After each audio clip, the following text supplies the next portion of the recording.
Welcome YouTube, back to my Chanel. Another update for you with 5 more goodies in the loot bag. And we're pretty movie heavy, or well, one of them's not quite a movie. One of them, we're not quite sure what it was. But we'll get to that when we come to it.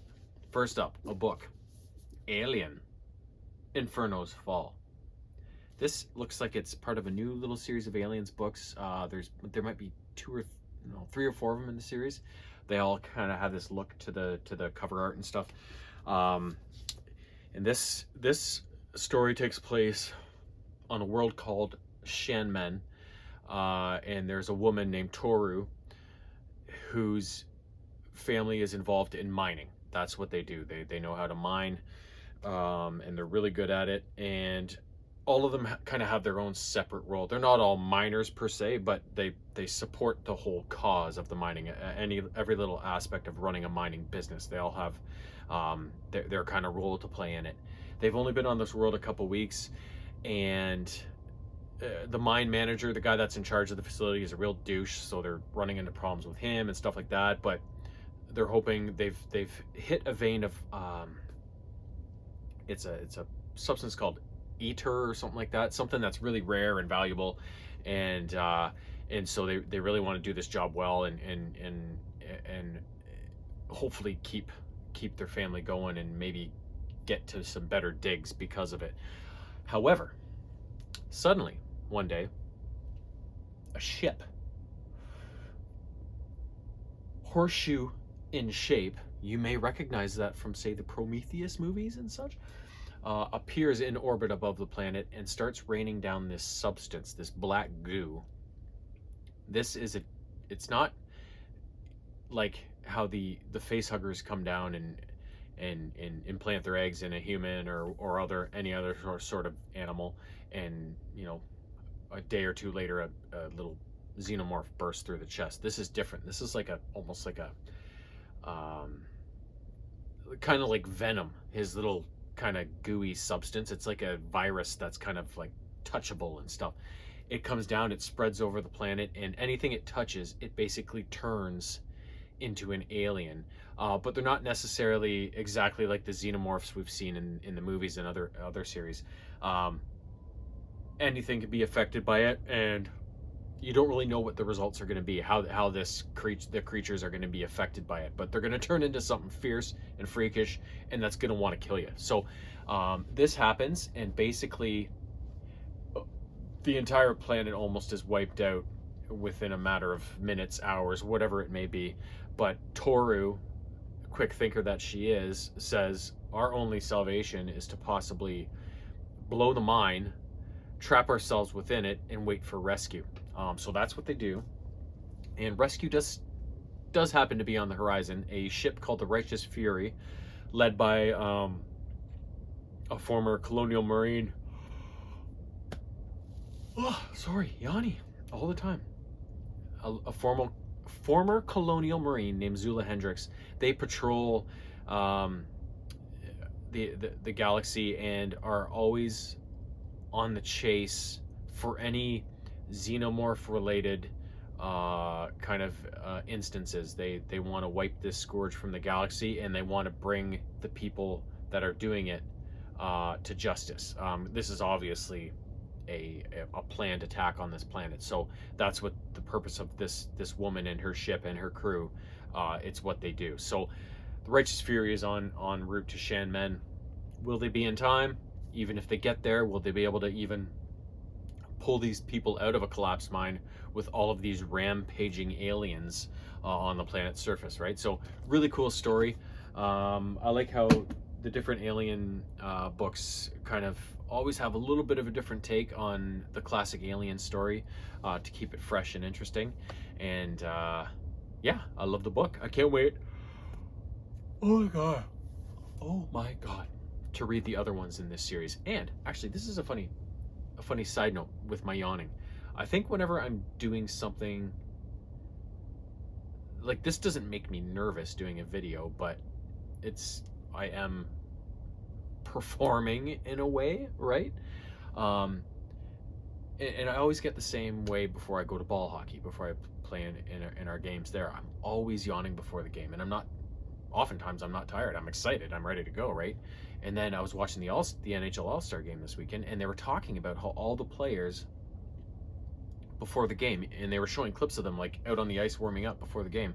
They're all yawning.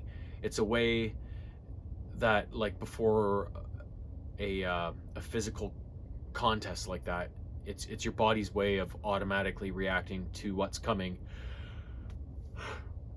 and trying to oxygenate itself and get oxygen into the bloodstream and stuff like that. So it's kind of neat, and that it kind of explains why I'm always so yawny before hockey games. And this too, because I'm not physically performing, but I'm mentally performing, and maybe it's my body's reaction to trying to get oxygen to my brain, which, let's be honest, it needs it. Anywho, moving on. I just thought that was a cool little side note and may explain why I'm always yawning all the time. Next up, an 80s movie. You know, we've been on a bit of a roll with the 80s movies. This one, from 1985, My Science Project. It's the story of a guy named, a high school kid named Michael, somewhere in the States. He is a real kind of gearhead. He's into cars. He's building his own car. He's built his own car, and he's always working on it, and he loves his car, and that's kind of what he's into. That's his thing. However, one day his science teacher comes to him and says, "You know what, Michael? If you don't get on the same page as you are with your cars, with your science project, you're gonna fail." So he's like, "Oh man, I got to come up with a science project idea, right?" So he just so happens, through a sequence of events, happened to ask out this. He breaks up with his girlfriend, who's a real bitch. She breaks up with him, and he's kind of heartbroken and stuff, and he's pissed off, and he doesn't understand why, and he wants to get her back. But through a sequence of events, he kind of realizes, you know what, forget about her. She's a biatch anyways. And he asks this girl named Ellie out, who's a real nerd kind of thing, right? And he's thinking, you know, she seems like a nice girl. Plus, she could probably help me with my science project. So Ellie thinks she's going on a date with Michael, but they end up going to this former U.S. Military base. Oh yeah, and the movie starts with this brief clip at the start of it, where in 1957, the United States government recovers a UFO. The president at the time, Eisenhower, goes to this facility, and you just see him say, "Get rid of it." And so, presumably, the nerds get rid of it. All these years later, Michael goes to this military base where the UFO was, and is exploring it with Ellie and all the aircraft that's on site there. And she's like, "What are we doing here?" He's like, "I need to find something for my science project I can build or something." He ends up falling through the ground into what used to be like a fallout shelter, and within it finds what must have been like the power source for this UFO. So he's like, "What is this?" He brings it up, and Ellie's like, "What is this?" So eventually he just stashes it, and the next day his best buddy Vince, him and Vince are in the shop working on his car, and then he starts looking at this thing, and they hook up like a car battery to it, and it melts the battery and stuff, and then all of a sudden this ancient Greek vase or something like that appears out of nowhere, and suddenly the clock leaps forward 2 hours, and they've missed like their science exam or something like that, and they're like, "What the hell just happened?" Right? So they keep frigging around with it, and weird stuff keeps happening. So they eventually take it to their science teacher and say, "What the hell is this thing?" Right? And the science teacher ends up experimenting with it, and he says, "I think this is like a portal to like another time or reality or dimension or something like that." He starts frigging around with it, ends up disappearing. So then Michael and Vince and Ellie and everybody, they're all like, "What the fuck do we do now?" Right? So they try to frig around with it a bit more and try to get their science teacher back, but they end up opening a huge can of worms, and basically this big time warp dimensional portal opens up like in the school, around the school, and basically the three of them have to go into the school and work through a bunch of weird shit to try and get their science teacher back, and ultimately shut this power source down and end this threat. So as they traipse through the school, they got to like deal with like soldiers from the Vietnam War, mutants, and a T-Rex, So it's kind of just a fun, weird sci-fi inspired kind of romp, 1980s style, right? So I used to watch that movie a ton as a kid, and just like what was the other one? Weird Science that I reviewed a while back. Like all these 80s movies, I used to watch a ton, and like I said, they just kept popping up in my searches, and I'm like, oh shit, I haven't seen that in forever. Buy, right? I gotta control myself, but it's fun not to. Next up, finally got around to watching Morbius. I like the Morbius character because I love vampires and monsters. So for there to be like a superhero vampire sort of thing, or anti-hero, whatever you want to call them, just a really cool idea, right? So basically in this movie, it opens up in Greece, I believe it is, and a young kid named Michael Morbius is at this, I don't know if it's like a hospital orphanage sort of thing for like sick kids, and Michael Morbius is there. He's got this rare blood disease, and one day a new kid enters the wing. His name is Lucian, and he has the same disease as Michael, and Michael ends up for some reason calling him Milo instead of Lucian, so it's Michael and Milo.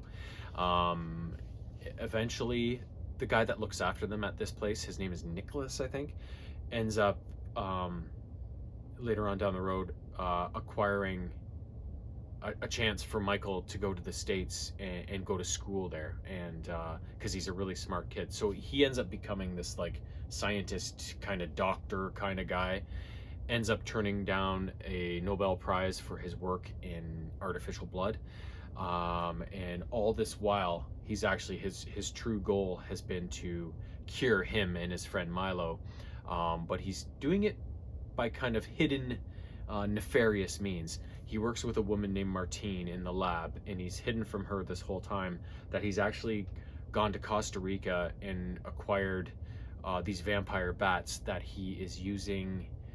I don't know how exactly he's using them, but he's using their genome or something like that to try and fiddle around with blood and cure his condition.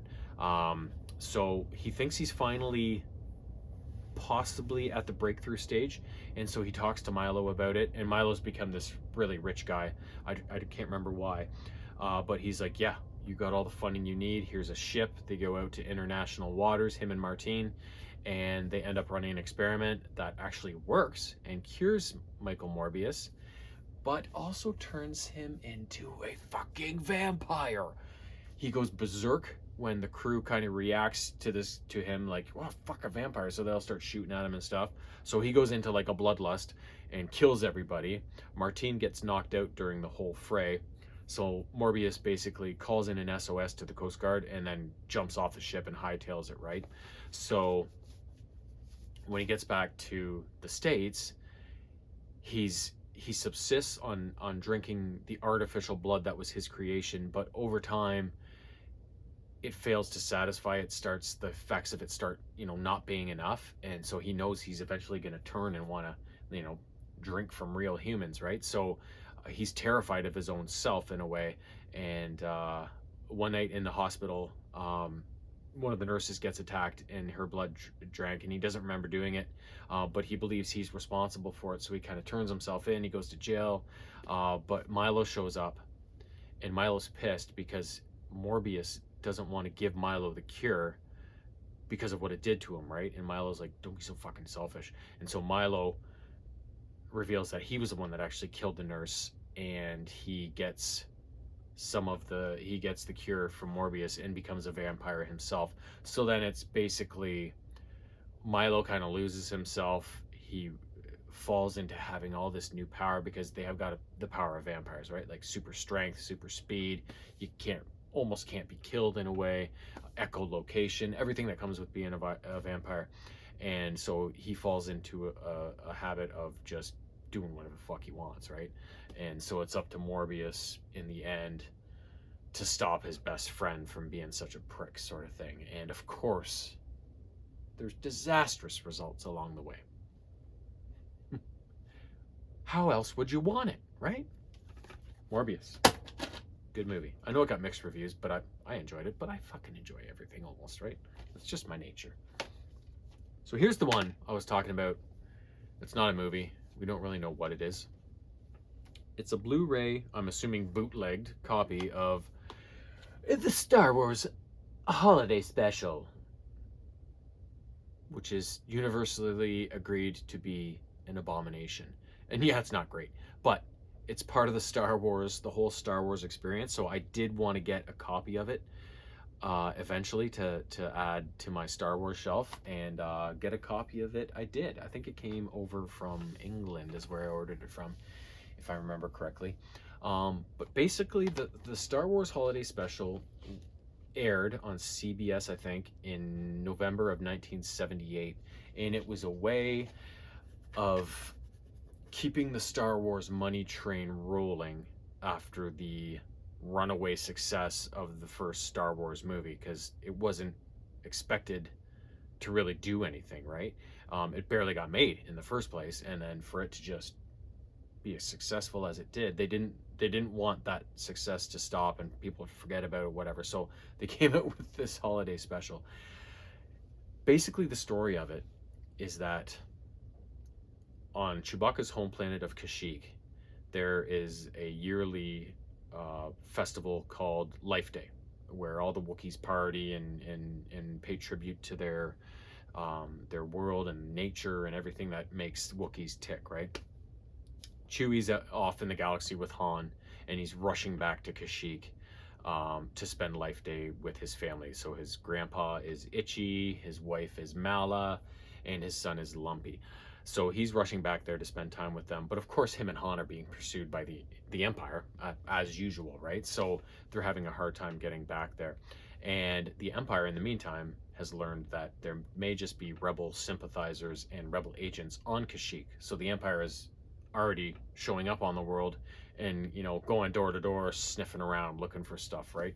And of course, when they get to Chewbacca's house, they get a little suspicious when certain things happen. So it's just kind of that story playing out, and along the way a number of the characters make cameos.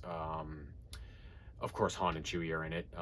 Mark Hamill as Luke Skywalker makes an appearance. Carrie Fisher as Leia makes an appearance. She even sings a song.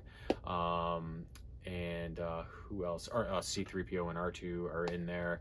But like when R2 and Luke are like talking to Mala on the comm, like Luke doesn't really look the same as he looks in the movie, right? He looks a lot different. Like, and then like Han and Chewie in the Falcon's cockpit, you can tell it's not the one from the movies. It's a really low budget one.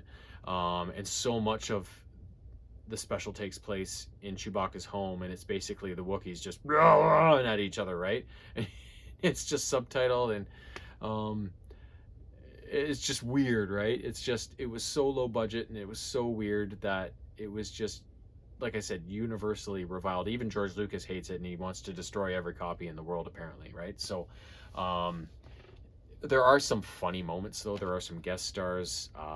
B. Arthur appears as running a cantina in Mos Eisley. A guy named Harvey Korman, I remember his name from back in the day. These were all stars like back in the 70s, right? He shows up on this cooking show with, like, he's got 4 arms and it's ridiculous. A couple musical acts. Diane Carroll, like, I know her name, but I don't really know much about her, but she did a song. And then Jefferson Starship, they did a song, and that was probably my favorite part of the whole thing. It was a fantastic song, and I love the little video they had with it. And then there's even a cartoon involving Boba Fett, which would have been his first actual appearance in the Star Wars galaxy, as he only came on the movie scene in Empire Strikes Back. So the cartoon of him in the Star Wars Holiday Special is his first official appearance. So there were a few highlights here and there, and I like the idea of it, but they just, considering how well they executed A New Hope, the movie, I know it's just a holiday TV special, but they should have maybe delayed it a bit and just put more into it, right? And maybe flushed it out a bit more and cut some of the nonsense and just done a better job on it all around. But I enjoyed watching it just because, like I said, like, Star Wars is bonkers for me. Like, I've collected so much Star Wars stuff over the years, and just read so many books and comics and played so many video games. Like, I'm very involved in the whole overarching, is it arching or arcing? I don't know. Storyline of Star Wars that, like, even if something really sucks, and most things in Star Wars don't suck, but the holiday special, I'll admit, it's pretty bad. But even the stuff that sucks, I want to know. I want to at least read, watch, experience once, so that I can say I've seen it. I know how it fits in, and it is what it is, right? So, so I had to get that. I've been trying to get that for years, and I finally got a chance to get it, so I jumped right on it. And well, as you can see, it's been added to the list. Last up, a video game, a fantastic video game, Spider-Man Miles Morales. So this is basically a sequel and a continuation of the other Spider-Man game for PS4 that and other systems that I reviewed a while back. I can't remember when, probably back in the fall or something. It picks up a ways after the last one left off. So Peter Parker has taken Miles Morales kind of under his wing, and the two of them patrol New York as the two Spider-Men. Miles sticks more to his home turf of Harlem, where he lives. So as this game picks up, him and Peter are still doing what they do, but Peter ends up going to Simcaria with Mary Jane, as she's got a story to cover there, and he goes along with her and does his thing. So Miles is kind of left to kind of guard New York on his own. His first kind of test run to take the reins, right? So as the game picks up, like, Miles makes a mistake and Rhino escapes, so he has to put Rhino back in captivity and whatever. But soon a new threat kind of enters the fray, and it's kind of a fight between Roxxon, a major corporation who's kind of taking over certain areas in New York. They're a bit heavy-handed in the way they do dealings as well. So nobody's really a fan of Roxxon, and a new kind of villain named the Tinkerer comes on the scene and is very much opposed to Roxxon and their activities. So this Tinkerer person is sabotaging all of Roxxon's stuff, but Miles feels as though, you know, the Tinkerer's heart might be in the right place with kind of what they're after, but they're going about it the wrong way. So he goes about stopping the Tinkerer. And all along, during these kind of action sequences and stuff, we get to see a lot of Miles's like home life and stuff. Like his mom Rio is running for mayor of the city, or some sort of government position, like to make change, right? I can't remember what it is exactly. And also his best friend from school, before they got separated, a girl named Finn, comes over for Christmas and catches up with Miles, but you can tell something's gone wrong in her life, but she's not ready to talk about it. So there's all these personal things going on, and as those things move along in conjunction with all of the action stuff, there's a bunch of revelations made between all of the both sides of events and how they all fit together. And in the end, Miles has a real pickle of a situation to deal with, sort of thing, right? So the game is very, well, it's identical almost in construction to the other Spider-Man. The way the map is and how you accept missions and get across the city and upgrade your weapons and your gadgets and stuff like that, it's pretty much identical to that. So it's basically seamless, you know, picking up this game from the last one. You just kind of continue on, right? But it's not like it's like, oh, same old thing, right? It's like, no, it's a really good new story, and plus they added some new features and stuff like that. So it's not exactly the same, but it's the same but kind of different. So yeah, I really enjoyed the first game, and I really enjoyed that game. They're both fantastic. Made by Insomniac, who is, I really like Insomniac. They make all the Ratchet and Clank games, and I'm a huge fan of those games. So everything they touch that I've played, you know, basically turns to gold, right? So yeah, really enjoyed it. So there's lots of good stuff. Those Alien books are fantastic. The Spider-Man games are fantastic. Morbius was great. Star Wars Holiday Special.